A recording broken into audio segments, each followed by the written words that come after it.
नमस्कार, स्वागत है आपका राज्यसभा टीवी में। मैं हूं आपके साथ अमृता चौरसिया। आइए शुरुआत करते हैं सुर्खियों के साथ। लोकसभा चुनाव के अंतिम चरण के मतदान की तैयारियां पूरी। कड़ी सुरक्षा के बीच केंद्र शासित प्रदेश चंडीगढ़ के अलावा 7 राज्यों की 59 सीटों पर वोटिंग कल। पश्चिम बंगाल में 9 लोकसभा सीटों पर अर्धसैनिक बलों की 700 से ज्यादा कंपनियों की तैनाती। प्रधानमंत्री नरेंद्र मोदी समेत कई दिग्गज मैदान में।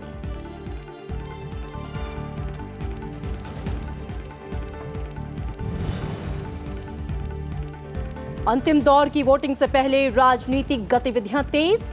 राहुल गांधी से मिले टीडीपी नेता चंद्रबाबू नायडू, शरद पवार, शरद यादव और सीपीआई नेताओं से भी की मुलाकात। लखनऊ में अखिलेश यादव और मायावती से भी मिलकर रणनीति पर चर्चा।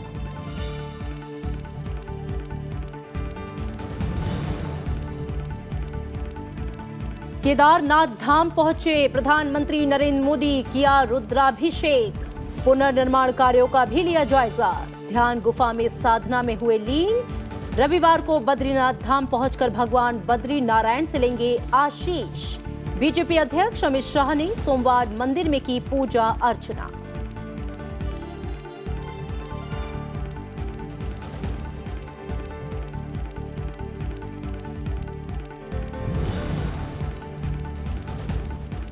जम्मू कश्मीर में सुरक्षा बलों को एक और बड़ी कामयाबी। सोपोर और पुलवामा में मुठभेड़ में 4 आतंकी ढेर।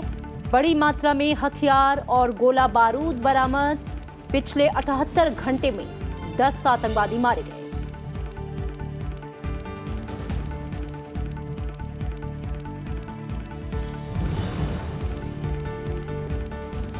मंगल ग्रह के बाद अब दूसरे ग्रहों पर इसरो की नजर। 2023 में शुक्र ग्रह पर यान भेजने की तैयारी। अगले 10 साल में लॉन्च होंगे 7 बड़े अंतरिक्ष मिशन।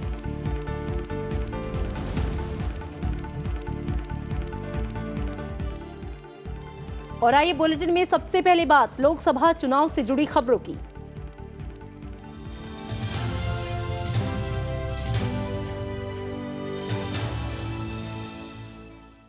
लोकसभा चुनाव के 7वें और अंतिम चरण में केंद्र शासित प्रदेश चंडीगढ़ और 7 राज्यों की 59 लोकसभा सीट पर कल होने वाले मतदान को लेकर तैयारियां पूरी कर ली गई हैं।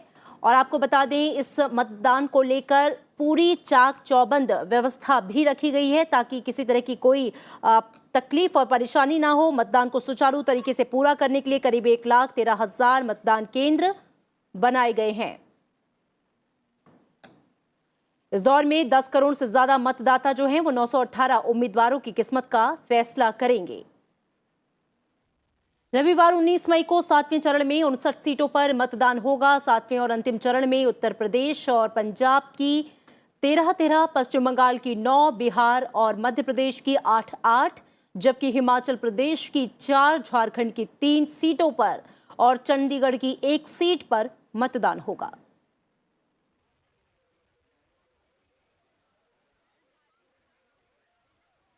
सातवें और अंतिम चरण में जो सियासी दिग्गज और चर्चित चेहरे चुनाव मैदान में हैं, उनमें वाराणसी से प्रधानमंत्री नरेंद्र मोदी चुनाव लड़ रहे हैं, जहां उनके सामने कांग्रेस उम्मीदवार अजय राय हैं। और इसके अलावा पटना साहिब से केंद्रीय मंत्री रविशंकर प्रसाद का मुकाबला कांग्रेस उम्मीदवार शत्रुघ्न सिन्हा से है।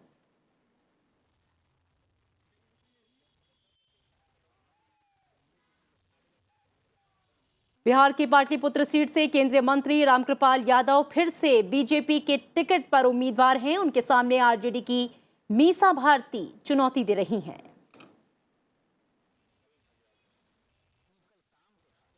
अमृतसर से केंद्रीय मंत्री हरदीप सिंह पुरी मैदान में हैं। उनका मुकाबला मौजूदा कांग्रेस सांसद गुरजीत सिंह औजला से है। बिहार की आरा सीट से केंद्रीय मंत्री आरके सिंह मैदान में हैं। और बिहार की बक्सर सीट से केंद्रीय मंत्री और बीजेपी के सांसद अश्विनी कुमार चौबे मैदान में हैं। उत्तर प्रदेश की गाजीपुर सीट से मनोज सिन्हा एक बार फिर से चुनावी मैदान में हैं।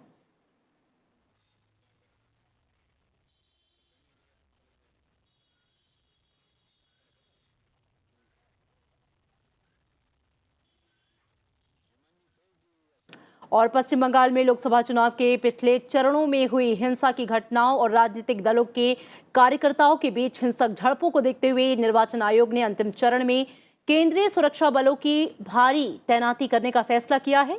आखिरी चरण के मतदान के लिए पश्चिम बंगाल में चुनाव आयोग ने सेंट्रल फोर्स की 710 कंपनियों की नियुक्ति की है और इसके अलावा 512 क्विक रिस्पांस टीम भी रहेंगी।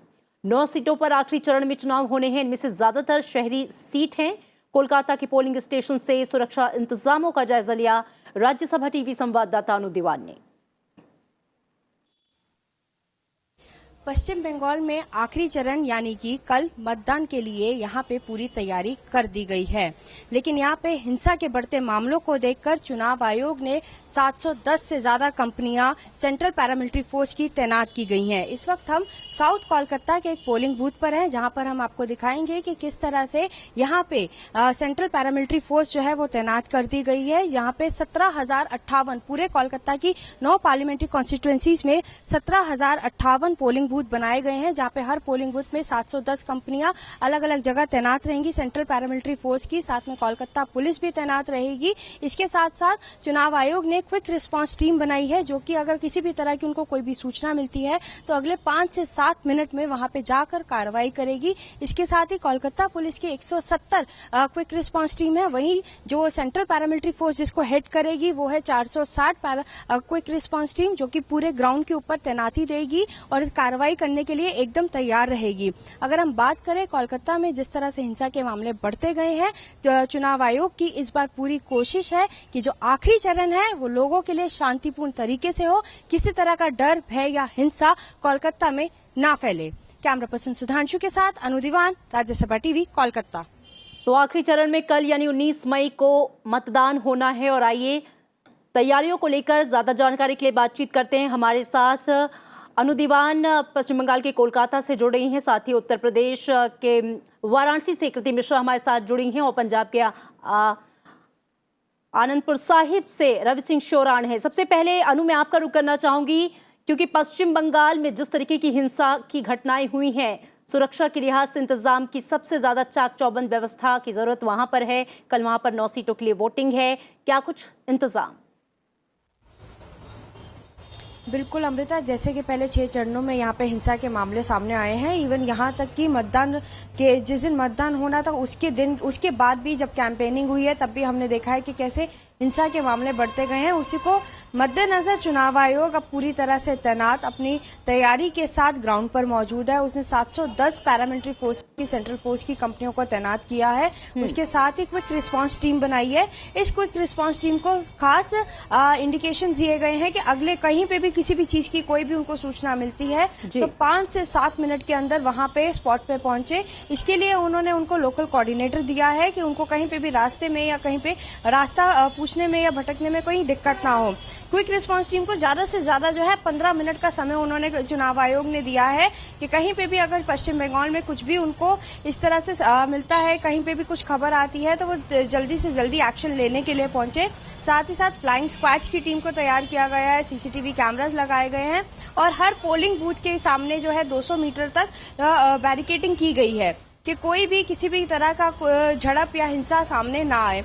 तो यानी चुनाव आयोग की इस बार भी पूरी कोशिश है अमृता कि किसी तरह यहाँ पर जो आखिरी चरण है लोगों के मन में जो डर और भय बन चुका है उससे बाहर निकाला जाए और पश्चिम बंगाल को एक शांतिपूर्ण चुनाव दिया जाए। लेकिन अभी तक हमने देखा है कि ऐसा नहीं हुआ। चुनाव आयोग की जो तैयारियां थी वो धरी की धरी रह जाती थी और ये सिर्फ इस चुनाव में नहीं, इससे पहले जितनी बारी भी चुनाव हुए हैं वहाँ पे हमने इस तरह का माहौल पश्चिम बंगाल में देखा है। ये पश्चिम बंगाल की पारंपरिक जिसे कह सकते हैं कि बन चुका है। चुनाव आयोग की लेकिन फिर भी कोशिश है कि अपनी तरफ से कोई कोर कसर ना छोड़ी जाए सुरक्षा के लिहाज से। और चलिए रुक करेंगे उत्तर प्रदेश के वाराणसी का कृति मिश्रा हमारे साथ जुड़ी हैं। कृति, उत्तर प्रदेश की पूर्वांचल की इन 13 सीटों पर कल वोटिंग काफी अहम चरण और ये सबसे आखिरी भी है, तो जाहिर तौर पे चुनाव आयोग की भी कोशिश है कि ज्यादा से ज्यादा संख्या में लोग निकले वोट करने के लिए, क्योंकि छठे चरण में प्रतिशत कम रहा था यूपी का। तैयारियों को लेकर क्या कुछ चल रहा है वहां पर? जी हाँ अमृता, देखिए ये उत्तर प्रदेश के लिहाज से बेहद अहम चरण है जहां पर 13 कंस्टिट्यूएंसीज पर कल वोट डाला जाएगा। चुनाव आयोग की तैयारियां पूरी हैं। जो सिक्योरिटी मेजर्स हैं उनको काफी बढ़ा दिया गया है। पूरी 13 कंस्टिट्यूएंसीज में तकरीबन 2 लाख सिक्योरिटी ऑफिशियल्स हैं जिनको डिप्लॉय किया गया है। जहां पर थोड़ी क्रिटिकल पोलिंग बूथ है, जैसे कि रॉबर्ट्सगंज एक लोकसभा कंस्टिट्यूएंसी है, वहां पर खास इंतजाम किया गया है। वहां पर पूरी वेब मॉनिटरिंग होगी और साथ ही साथ बाकी जितनी कंस्टिट्यूएंसीज हैं उसमें भी सुरक्षा का इंतजाम पूरा कर लिया गया है। जहां तक वोटर टर्नआउट की बात है, आपने जिस तरह से बताया कि छठवें चरण के बाद चुनाव आयोग ने इस चरण के लिए बेहद महत्वपूर्ण कदम उठाए हैं। स्वीप प्रोग्राम के जरिए लोगों में जागरूकता फैलाने के लिए जो एनजीओज हैं, जो सिटीजन ग्रुप्स हैं, जो सिविल सोसाइटी है, उनके साथ भी चुनाव आयोग ने मिलकर काम किया है और लोगों को जागरूक किया है कि लोग बड़ी संख्या में आए और अपने मत का प्रयोग करें। कई जगह मॉडल पोलिंग बूथ बनाए गए हैं, वहां पर पूरे इंतजाम किए गए हैं ताकि चुनाव में जो भी वोटर्स आए उनको किसी भी तरह की तकलीफ ना हो। तो बेहद अहम चरण है ये उत्तर प्रदेश के लिए और चुनाव आयोग की कहा जा सकता है कि तैयारियां पूरी हैं। बिल्कुल, तैयारियां पूरी हैं चुनाव आयोग की। और अब रुक कर लेते हैं पंजाब का अनंतपुर साहिब से रविंद्र सिंह शौरान।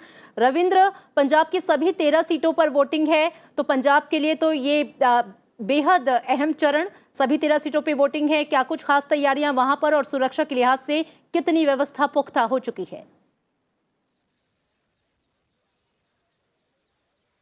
अमृता, बेहद खास चरण है पंजाब में और विशेष तौर पर कांग्रेस पार्टी के लिए बेहद अहम है। यहाँ पर 2 बरस से कांग्रेस की हुकूमत है और कांग्रेस के लिए एक लिटमस टेस्ट जो है वो माना जा रहा है, खासतौर पर कैप्टन अमरिंदर सिंह के लिए। वहीं शिरोमणि अकाली दल और भाजपा गठबंधन जो है वो अपनी 2017 में जो विधानसभा चुनाव में खोया हुआ जनाधार था उसको वापस क्लेम करने की कोशिश करेगा।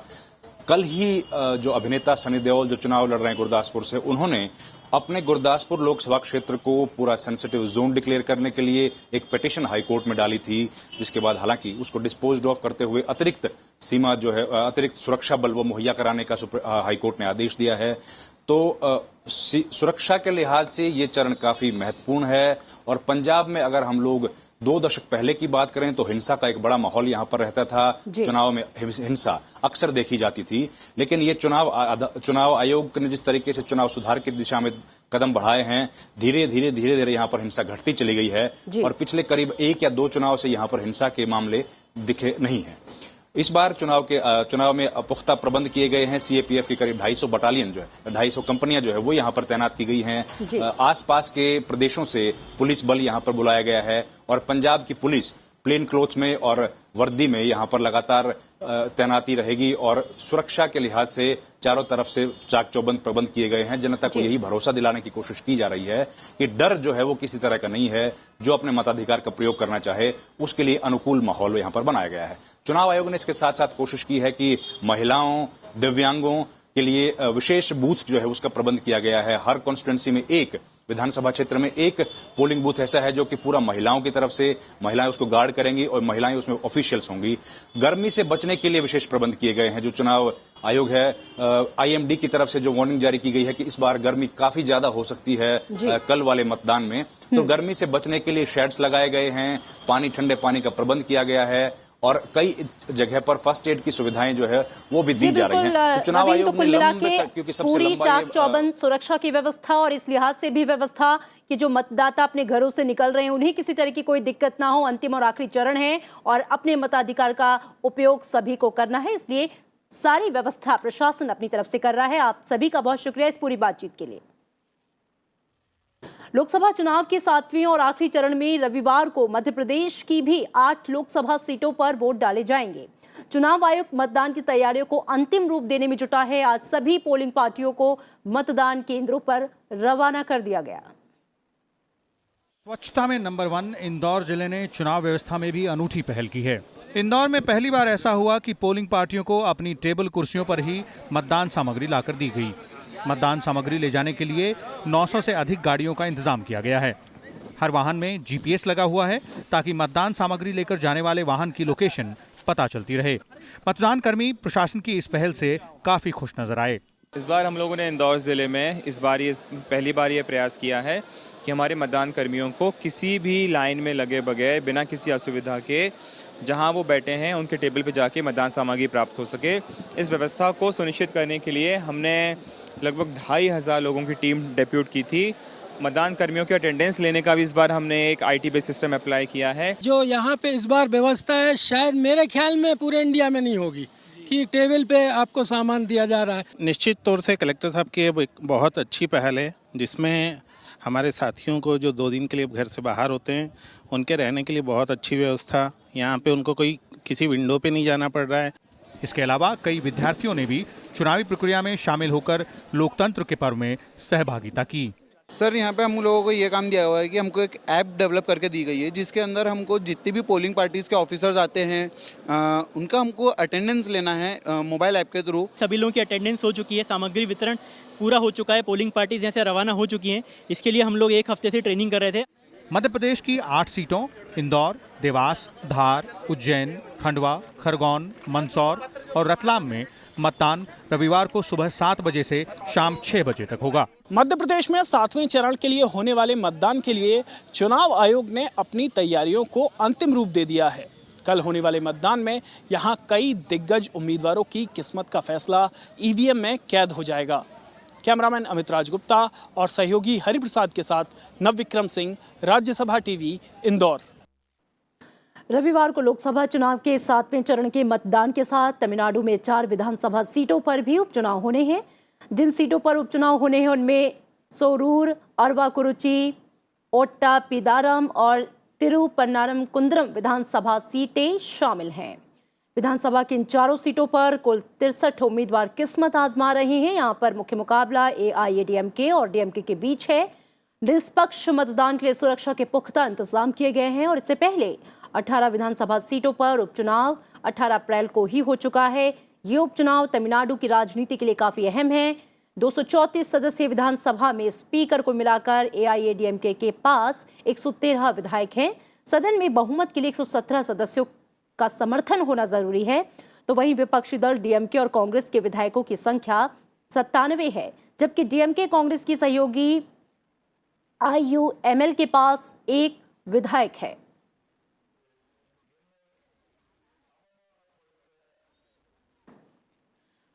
लोकसभा चुनाव के लिए कल अंतिम चरण के लिए वोट डाले जाएंगे और इस बीच नई सरकार बनाने को लेकर अभी से विपक्ष की मोर्चेबंदी तेज हो गई है। और इसी कड़ी में आंध्र प्रदेश के मुख्यमंत्री चंद्रबाबू नायडू आज दिल्ली में कांग्रेस अध्यक्ष राहुल गांधी के साथ उन्होंने बैठक की है। इससे पहले उन्होंने शरद यादव, NCP नेता शरद पवार, CPI नेता सुधाकर रेड्डी और D राजा से भी मुलाकात की।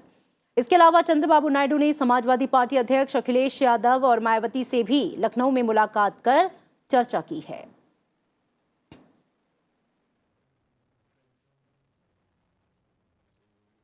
चुनाव आयोग के भीतर अंदरूनी मतभेद को लेकर मुख्य चुनाव आयुक्त सुनील अरोड़ा ने चुनाव आयुक्त अशोक लवासा की चिट्ठी पर जवाब दिया है। पहले भी कई बार चुनाव आयोग के सदस्यों के विचारों में काफी विविधता रही है। मुख्य चुनाव आयुक्त ने अशोक लवासा के कथित पत्र पर बयान जारी करते हुए कहा है कि आयोग के 3 सदस्यों को एक दूसरे के टेम्पलेट या क्लोन होने की उम्मीद नहीं होती है। अतीत में कई बार ऐसा हुआ है जब विचारों का एक बड़ा मतभेद हुआ है और ये हो सकता है और होना चाहिए।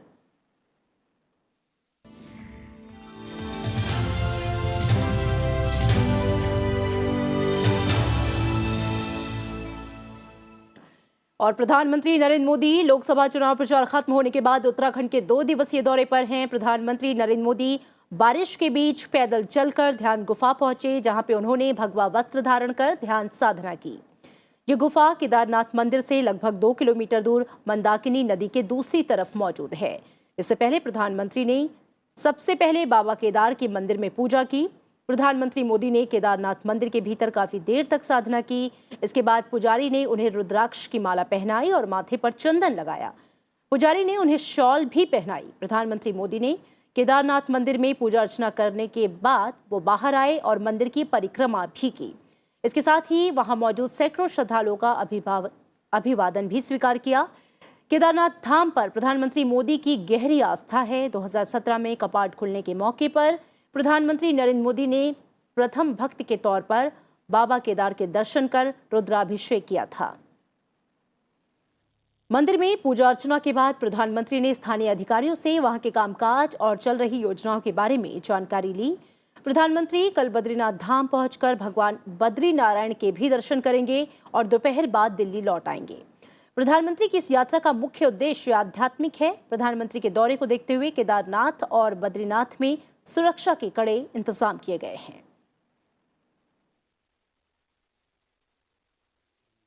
और इधर बीजेपी के राष्ट्रीय अध्यक्ष अमित शाह भी चुनाव प्रचार की भागदौड़ से फारिग होकर गुजरात स्थित सोमनाथ मंदिर पहुंचे। अमित शाह ने मंदिर में विशेष पूजा अर्चना की। इस दौरान अमित शाह के साथ उनका पूरा परिवार मौजूद था।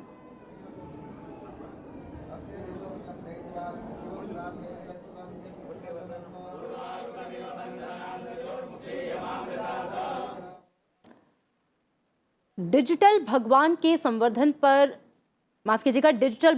संवर्धन पर परामर्श देने के लिए नंदन नीलेकणी अध्यक्षता में बनाई गई भारतीय रिजर्व बैंक की एक समिति ने अपनी रिपोर्ट गवर्नर शक्तिकांत दास को सौंप दी। नीलेकणी को देश में आधार जैसी परियोजनाओं को अमली जामा पहनाने के लिए जाना जाता है। इसी साल जनवरी में आरबीआई ने नीलेकणी की अध्यक्षता में इस 5 सदस्यीय समिति का गठन किया था, जिसका मकसद देश में डिजिटलीकरण के जरिए वित्तीय समावेशन लाना और डिजिटल भुगतान को बढ़ावा देने पर परामर्श देना था।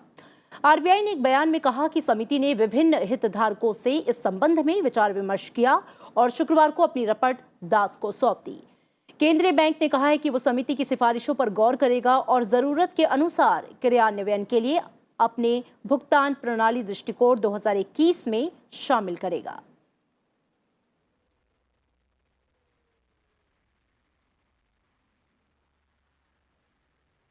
नीट 2019 के लिए ओडिशा के उम्मीदवारों का फिर से एडमिट कार्ड जारी कर दिया गया है। ओडिशा में आए चक्रवाती तूफान फोनी के कारण national eligibility cum entrance test 2019 को स्थगित कर दिया गया था। पहले ये प्रवेश परीक्षा 5 मई को आयोजित होने वाली थी, लेकिन तूफान के कारण तारीखों को बदलकर 20 मई कर दिया गया। जिन उम्मीदवारों का परीक्षा केंद्र ओडिशा में है, उनके लिए नीट 2019 की परीक्षा 20 मई यानी कि सोमवार को सुबह 10 बजे से दोपहर 1 बजे तक आयोजित की जाएगी। परीक्षा के सभी केंद्र समान ही रहेंगे। और बीते 78 घंटों में कश्मीर घाटी में सुरक्षा बलों के साथ मुठभेड़ में 10 आतंकवादी मारे गए हैं। जम्मू कश्मीर के पुलवामा और सोपोर जिले में सुरक्षा बलों ने 4 आतंकवादी को मार गिराया। पुलवामा में अवंतीपुरा के पंजगाम गांव में आतंकवादियों और सुरक्षा बलों के बीच देर रात ये मुठभेड़ शुरू हो गई थी। आतंकवादियों ने पंजगाम में ओपन फायरिंग शुरू कर दी, जिसके बाद सुरक्षा बलों ने जवाबी कार्रवाई की। वहीं सोपोर जिले में भी एक आतंकवादी मारा गया। मुठभेड़ स्थल से AK-56 राइफल के अलावा और हथियार बरामद किए हैं। मारे गए आतंकवादियों में की पहचान पंजगाम के शौकत अहमद डार, सोपोर के इरफान अहमद, पुलवामा के मुजफ्फर अहमद के रूप में हुई। तीनों हिजबुल मुजाहिदीन से जुड़े हुए थे। शौकत डार का पुराना इतिहास रहा है, वो कई आतंकी हमलों में शामिल रहा है। पिछले साल भारतीय सेना के राइफलमैन औरंगजेब की हत्या जिस समूह ने की थी, डार उसका सदस्य था। वह पुलिसकर्मी आकिब अहमद की हत्या में भी शामिल था। कश्मीर में लगातार तलाशी अभियान चलाया जा रहा है। गुरुवार को पुलवामा और शोपिया में हुई गोलीबारी में कुल 6 आतंकवादी मारे गए थे।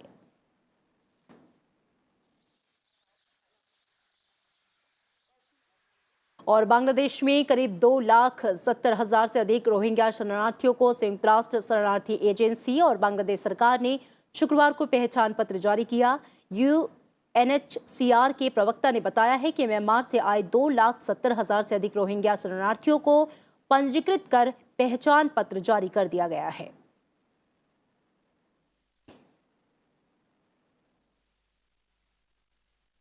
ब्रिटेन में ब्रेक्जिट को लेकर प्रधानमंत्री थेरेसा मे की कंजर्वेटिव पार्टी और विपक्षी लेबर पार्टी के बीच वार्ता नाकाम हो गई है।